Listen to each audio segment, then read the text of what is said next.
got news for somebody. Now, I don't know where you are. I don't know where your marriage is. I don't know where your mind is.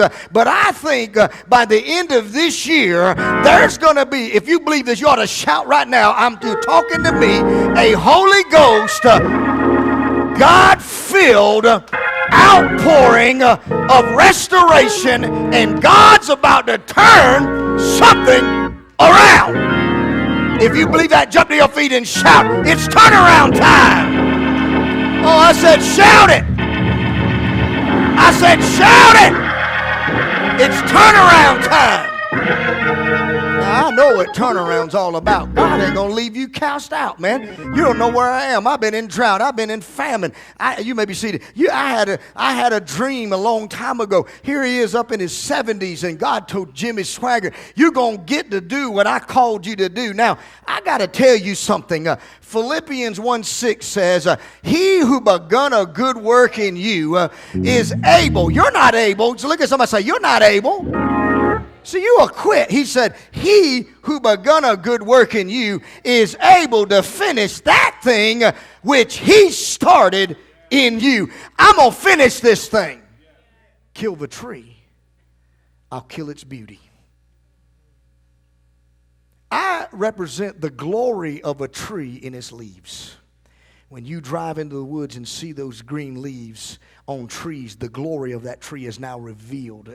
And Satan does not like the glory of God in a house. And you know what he'll do? You want to have church? Have church.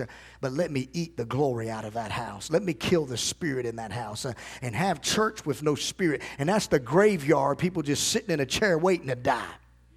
I was counseling somebody the other day, and they had a hard time with our praise and our worship, and I don't like lifting my hands. I don't like singing with my voice. I don't like lifting my voice. And I said, well, why? I said, because I was raised that you had to be reverent. And I said, well, where's that in the Bible? Because if you read the word praise, praise is clamorous, praise is loud.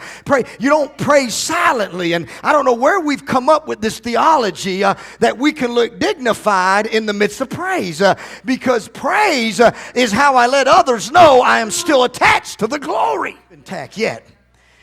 It don't matter what you did. It don't matter how dead your marriage is. It don't matter how dead your finances are right now. It don't matter where your projects are and you think they're dead in the water and there's no money left to do anything. All you got to know is that if God would talk to it right now and he said, listen, roll that stone away. Quit blocking me from getting a miracle in your life.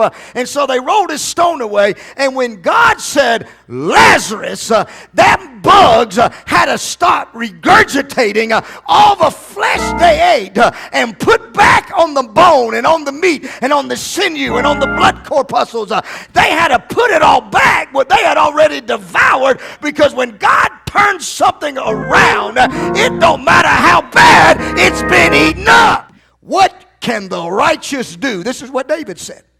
Watch. God, I put my trust in you. This is what David's praying. He's the pastor of Jerusalem's church. He's the king, okay? He's the headship. He's in the government. He's the top of the government, okay?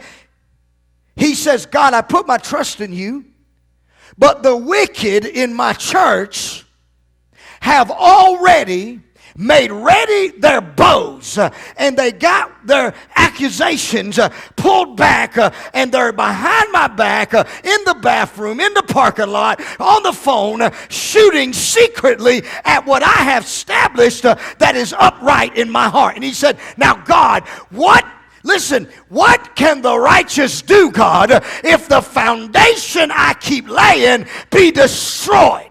And that God's going to turn this thing around. You know what I feel like right now? I feel like shaking up the bottle of faith right now and get a Holy Ghost pesticide sprayed up in this house right now. Why a Holy Ghost pesticide? I want to kill this bug that's got up on some people and has started destroying. And maybe you've lost your glory, and maybe you've lost your fruit, maybe you've lost some character, but But listen, as long as there's still foundation left in you somewhere, we can put the tree back, we can put the leaves back, we can put the fruit back. How many want to make sure that that locust that's in your life has been murdered right now in your mind, and that God can put back everything the enemy has set to destroy in your home, in your mind, in your money? If you believe it, jump to your feet, lift your hands, and say, God, I position myself to receive